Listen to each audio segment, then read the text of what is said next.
एक बार की बात है, एक गांव था जिसका नाम था पहाड़ों का गांव। यह गांव ऊंचे ऊंचे पहाड़ों के बीच बसा था, जहां सर्दियों में धुंध इतनी घनी हो जाती थी कि पास खड़ा पेड़ भी दिखाई नहीं देता था। उसी गांव में रहती थी एक 17 साल की लड़की, छवि। छवि की माँ उसका चेहरा भी ठीक से नहीं देख पाई थी। वो बचपन में ही चल बसी थी। गांव वाले अक्सर कहते, ये बिना माँ की लड़की है, न जाने कैसे पल रही है।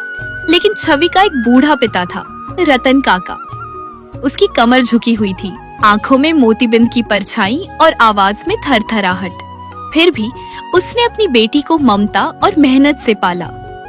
सर्दियां आते ही पहाड़ों का गांव जैसे जम सा जाता। लकड़ियां जलाने को मुश्किल से मिलती और रतन काका के घर में तो सिर्फ एक पुराना फटा हुआ कंबल था। हर रात छवि उसी में अपने पिता के साथ सिमट कर सोती थी। एक रात जब सर्दी अपने चरम पर थी, छवि को नींद में एक आवाज सुनाई दी, छवि डर मत, जहाँ ठंड सबसे ज्यादा लगती है वहीं से सबसे ज्यादा रोशनी निकलती है।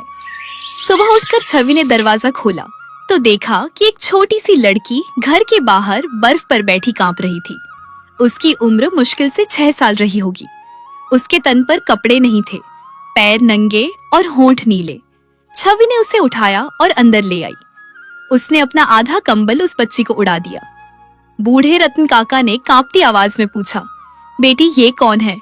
छवि ने कहा, बाबा ठंड किसी की नहीं होती, लेकिन हम तो हो सकते हैं ना किसी के। उस बच्ची का नाम था मिट्टी। वह अनाथ थी और गांव वाले उसे ठंड की परछाई कहते थे। वो हर सर्दियों में कभी किसी घर की दीवार से लगी होती तो कभी किसी जानवर की पीठ से सटकर सोती दिख जाती। छवि ने मिट्टी को छोटी बहन बना लिया, लेकिन गांव की औरतें फुसफुसाने लगी, बिना माँ की है और अब बिना घर की भी उठा लाई, पता नहीं कल को क्या करेगी। लेकिन छवि चुप रही।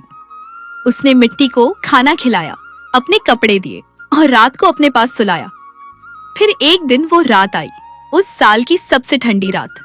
नदियां जम गईं, पानी बर्फ बन गया और हवा इतनी सख्त थी कि गालों को चीर दे। उस रात छवि ने मिट्टी के साथ मिलकर एक योजना बनाई। उसने मिट्टी और सूखी घास से एक छोटा सा चूल्हा बनाया और उसमें जलती लकड़ी डालकर कहा, चाल आज हम हर घर के बाहर ये रोशनी जलाएंगे ताकि कोई और मिट्टी की तरह ना कांपे। छवि और मिट्टी ने पूरी रात गांव में घूम घूम कर हर घर के सामने एक छोटी सी आग जलाई। सुबह जब गांव वाले उठे तो हैरान रह गए। पूरे गांव में रोशनी थी, गर्माहट थी और उन 2 लड़कियों की मेहनत की गर्म सांसें थीं। गांव वालों ने जब सुबह दरवाजा खोला तो पहली बार सर्दियों में सूरज से पहले किसी चीज ने उनके मन को गर्म किया था। एक छोटी सी मिट्टी की चूल्ही, उसमें जलती लकड़ी और उसके चारों ओर बनी एक उम्मीद की गोल परछाई। कुछ लोगों ने तो सपने में भी नहीं सोचा था कि किसी और की बेटी उनकी रूह को इस तरह छू जाएगी। छवि और मिट्टी की रात भर की मेहनत अब पूरे गांव में चर्चा बन गई। बच्चे उछलते हुए उस मिट्टी के चूल्हे को दिखाने लगे। दादी देखो ना, हमारे घर के बाहर आग जल रही है, पर ये कोई आम आग नहीं लगती। कितनी अच्छी गर्माहट दे रही है ये। ऐसा लग रहा है जैसे किसी अपने ने हमें इस सर्दी में याद किया हो। कोई बहुत अच्छा इंसान ही होगा जिसने इसे जलाया है। उस इंसान ने बिना कुछ कहे हमारे लिए एक राहत का साधन छोड़ दिया। अरे बेटा, ये आग खुद ब खुद नहीं जली। ये तो उस लड़की का कमाल है जिसे लोग ताने मारा करते थे, छवि। हाँ, छवि ने ही ये आग जलाई है। और सिर्फ हमारे घर के सामने नहीं, उसने तो पूरे गांव में सबके घर के सामने एक छोटी सी आग जलाई है ताकि किसी को भी ठंड का सामना न करना पड़े। बुजुर्ग बोले, ये कोई मामूली आग नहीं, ये किसी के सीने की तपिश है। छवि ने देखा, मिट्टी थकी हुई थी लेकिन मुस्कुरा रही थी।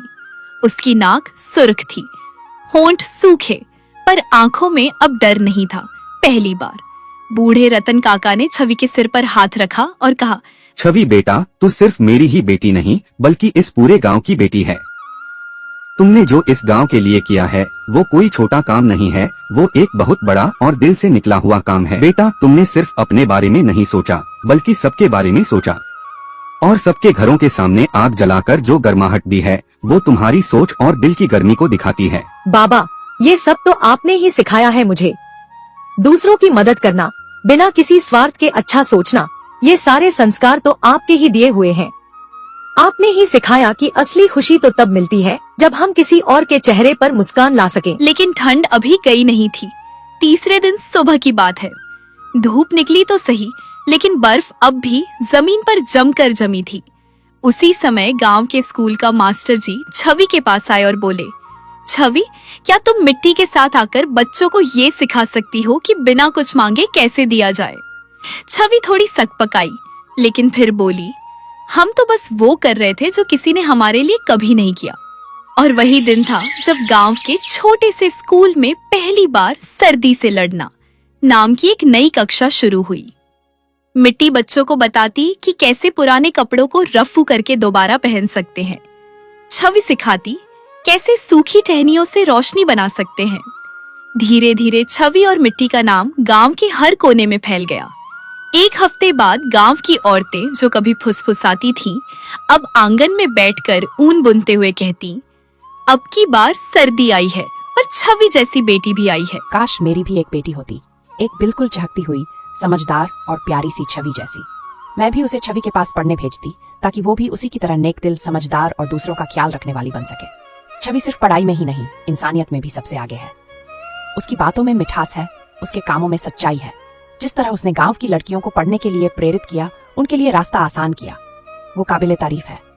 छवि जैसी बेटियां किसी एक घर की नहीं होती, वो पूरे समाज की शान होती हैं।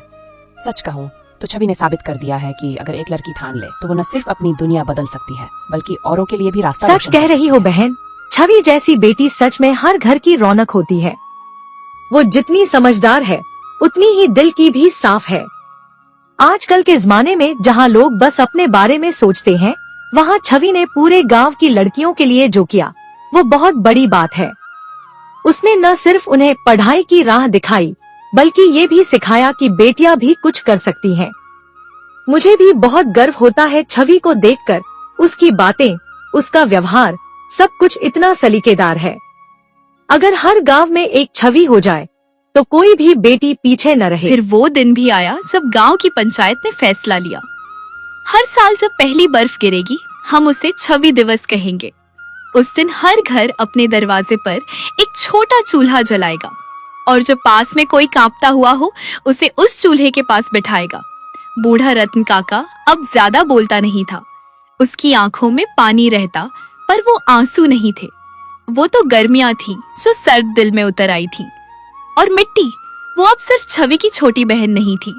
गांव की हर बच्ची जब मिट्टी से पूछती तू कौन है, तो वो मुस्कुराकर कहती, मैं ठंड की नहीं, अब छवि की परछाई हूँ।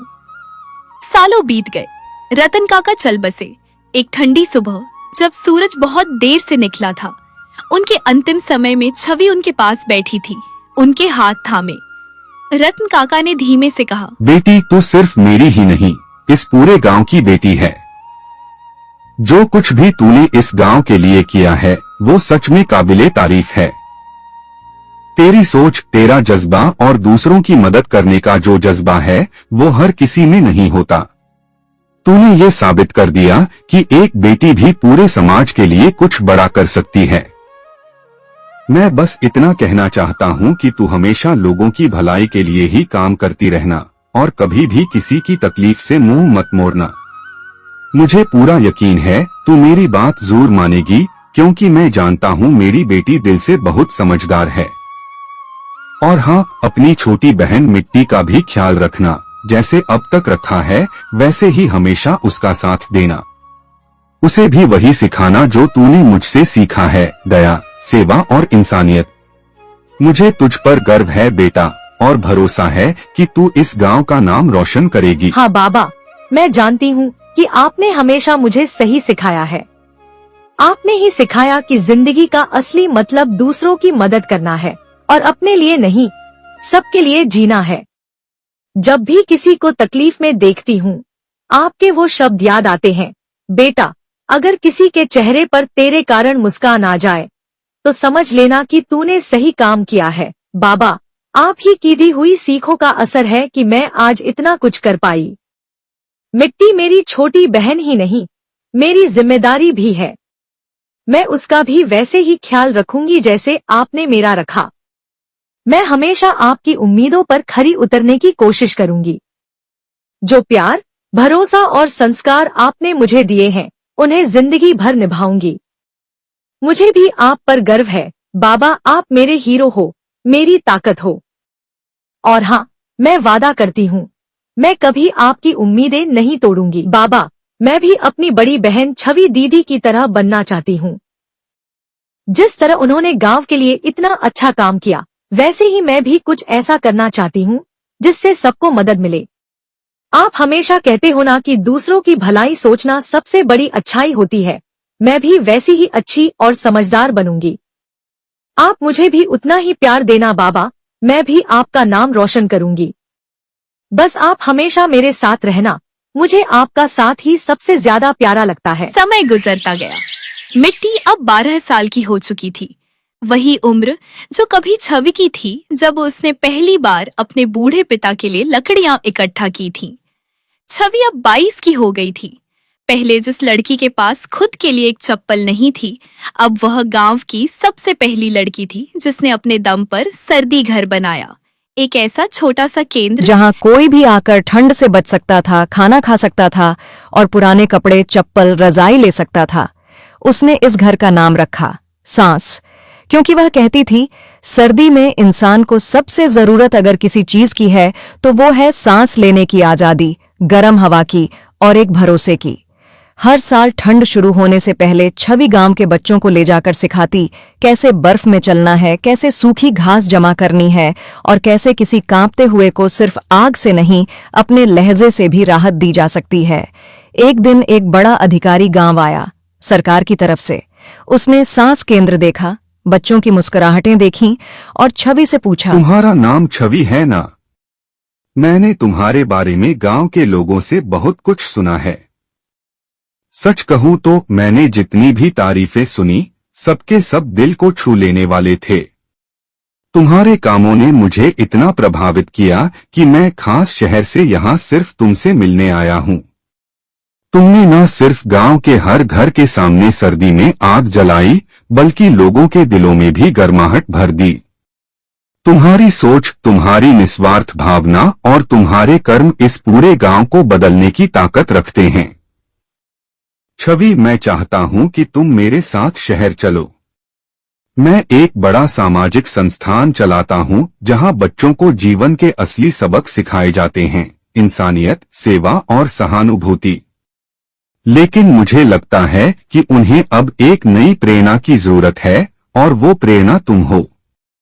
मैं चाहता हूं कि तुम शहर आकर वहां के बच्चों को ये बताओ कि सच्ची पढ़ाई किताबों से नहीं, दिल से होती है। उन्हें यह सिखाओ कि दूसरों के लिए जीने का जज्बा ही असली ताकत है। मैं तुम्हें एक विशेष पद देना चाहता हूं, हमारी संस्था की जीवन प्रेरणा दूत के रूप में। तुम्हारा काम होगा बच्चों से मिलना, उन्हें प्रेरित करना और उन्हें यह समझाना कि छोटा काम भी बड़ा हो सकता है अगर उसमें भावना हो। जी, आपके इस प्रस्ताव के लिए दिल से शुक्रिया। सच कहूँ तो ये मेरे लिए बहुत गर्व और सम्मान की बात है।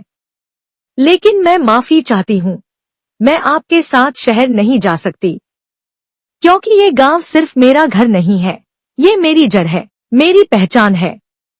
यही की मिट्टी ने मुझे सिखाया कि दूसरों के लिए कुछ करना क्या होता जब है। पहली बार किसी और गांव की दो लड़कियां पैदल चलकर सांस केंद्र तक पहुंची, उनके हाथ में एक छोटा सा मिट्टी का चूल्हा था। वो बोली, हमें सिखाओ छवि वाली आग जलाना। छवि बेटा, हमने तुम्हारे बारे में गांव के लोगों से बहुत कुछ सुना है। तुम्हारी अच्छाई, तुम्हारी समझदारी और सबसे बढ़कर दूसरों के लिए कुछ करने का तुम्हारा जज्बा। सच कहें तो हम तुम्हारे कामों से बहुत प्रभावित हुए हैं। ये जो तुमने सर्दियों में हर घर के बाहर आग जलाई, जिससे गांव के लोगों को राहत मिली, वो सिर्फ एक आग नहीं थी, वो उम्मीद की रोशनी थी। हमें भी अब समझ आने लगा है कि छोटी छोटी चीजें भी कितनी बड़ी खुशी दे सकती हैं। हम दोनों चाहती हैं कि तुम हमें भी सिखाओ कि वो आग कैसे जलाई जाती है, ताकि हम भी अपने घर के बाहर किसी जरूरतमंद के लिए एक कोना गर्म कर सकें। और एक और बात बेटा, हम चाहती हैं कि तुम हमारे बच्चों को ट्यूशन भी पढ़ाओ। मैं तो बस इतना जानती हूँ कि अगर मेरा थोड़ा सा ज्ञान, मेरी थोड़ी सी मेहनत किसी और के काम आ जाए, तो इससे बड़ी खुशी मेरे लिए कोई नहीं हो सकती। आप लोगों ने मुझ पर जो भरोसा जताया है वो मेरे लिए बहुत बड़ी बात है। मैं बहुत खुश हूँ कि अब मुझे सिर्फ आग जलाकर गर्मी ही नहीं, पर तब तक मिट्टी ने वो कर दिखाया था जो सिर्फ कहानियों में सीख। ठंड तो हर साल आएगी, मगर अब हर सर्द हवा में किसी छवि, किसी मिट्टी की गर्म सांस भी बहती रहेगी।